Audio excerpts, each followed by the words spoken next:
Hey, welcome back to our surgery series. And we have talked about this before, but it bears repeating. There is no such thing as a fast healer. You've heard people say that, I heal really fast. And what I want you to think to yourself is, that's impossible. You either heal at the rate of a human being, or you're below that. So when people say they're fast healers, or that you see people who seem to have remarkable times, there's something going on where they're able to maximize the human physiology potential, and they've got enough going on in the environment to facilitate that. So when we're talking about healing of soft tissue trauma or surgical trauma, we cannot separate out those sort of biopsychosocial components. Do I feel loved and safe? Am I sleeping? Am I getting that, 8 hours minimum, hopefully 10 hours of sleep a day to remodel?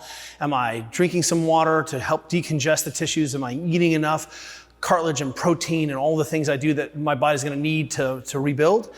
That's really the goal. And I'm either doing those things or I'm not. I'm either progressively loading the tissues and helping them to remodel, or I'm not. So when we're thinking about remodeling or tissue healing, traditionally there's kind of three big phases. There's this initial inflammatory phase where my body has recognized trauma and it's actually calling on all of the circulating tissues to come and help repair. So prostaglandins are going up, the antihistamines are going up, and they're signaling all the stem cells and all those other things that come through, all the macrophages, help garble up this garbage and dump it out through lymphatics. So that's happening, and that can be anywhere from start at 4 hours all the way up to, it can last 3 days, it can be a little bit longer, but usually it's an acute inflammatory response. So I've sprained something or tweaked something or I went for a run and my body is now trying to adapt. Even you can put exercise as the sort of small end of that, so capital E exercise, as in, hey, I'm trying to disrupt homeostasis and then have this adaptation response.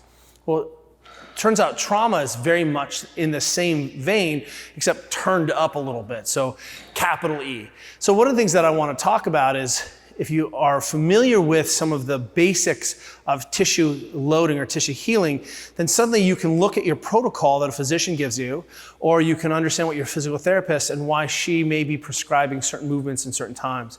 Now, your body is robust, needs to be loaded, needs to move, right? The idea is that if I'm going to have a healthy ligament, I need to scale the movement, or at least systematically load that in a really conscious way so that my tendon and ligament can concentrically load, eccentrically load, isometrically load. So if I'm not exposing myself to those stressors and I'm just waiting around, as our friends at 30 Seconds Out say, hope is not a good plan. And traditionally our old model was just wait enough time after the surgery and you'll be fine. You'll just do enough activities of daily living and you go back to sport. But what we see now is that actually that usually is not enough.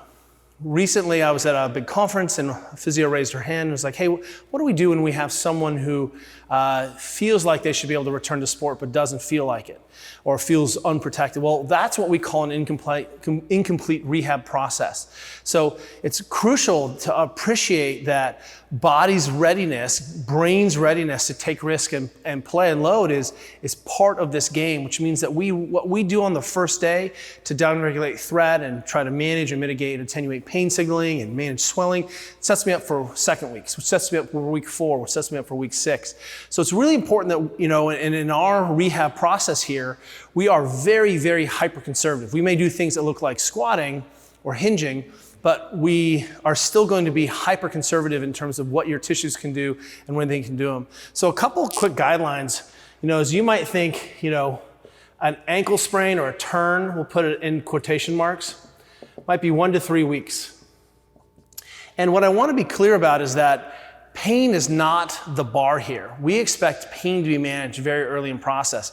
It just may take 1 to 3 weeks for me to just deal with a little tweak or a little sprain or a little strain of a tissue. Usually, if you've ever heard 4 to 6 weeks bad sprain, we'll call it bad sprain, that's how long it takes for the tissues to really begin to get through that inflammatory phase, get into the proliferation phase, and get into the remodeling phase. Now, remodeling phase, every one of these phases, and by the way, do a deep nerd dive and see sort of the overlapping features of those and all the other kind of aspects of each one of these phases. But a bad sprain is really a 4 to 6 week process. And what you might think to yourself is, hey, What about bones? Well, if you've ever seen a kid with a cast, the kid with a cast, I'm gonna just put it in quotation marks, is usually 6 to 8 weeks. And really, this can go upwards of 12 weeks. And so what we see is little fractures, bones, 6 to 8 weeks. But interestingly enough, again, when we see like total knee replacements and things, we think that it takes 3 months for these bones to really grow in to be very bomb-proof, which is ironically, this 12-week piece is the same thing that we see for ligaments.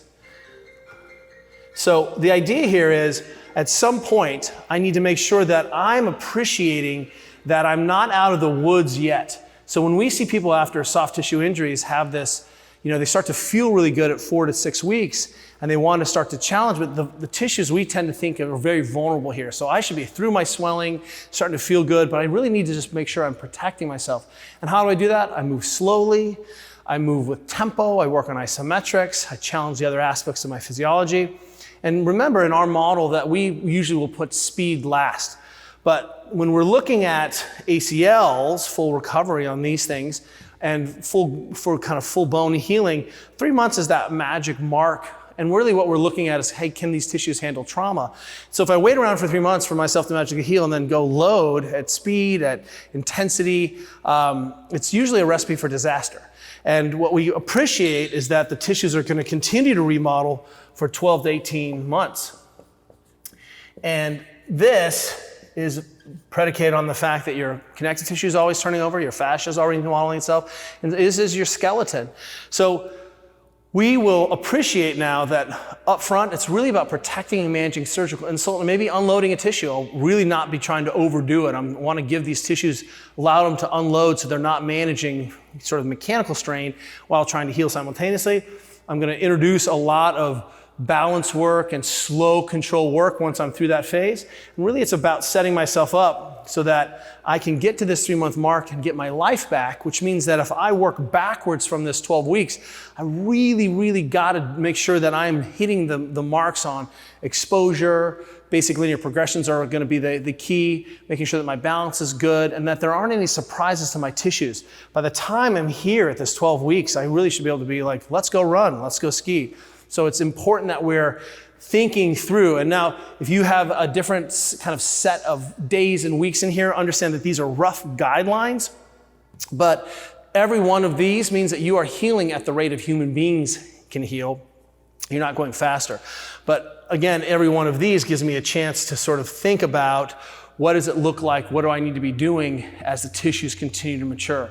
It is about constant adaptation. And for bony growth, how do the bones signal that they are needing to be remodeled? Well, you have to stress a bone. The bones have this, for example, this piezoelectric quality that when you flex them, they create electricity. That electricity causes the osteoblast to come in and remodel that thing. So it's important that we are getting a dose and response, likely to overdo it, likely to come back, likely to underdo it, need to push it again. But just understand that we have to load the tissues so they know what to do and how to heal.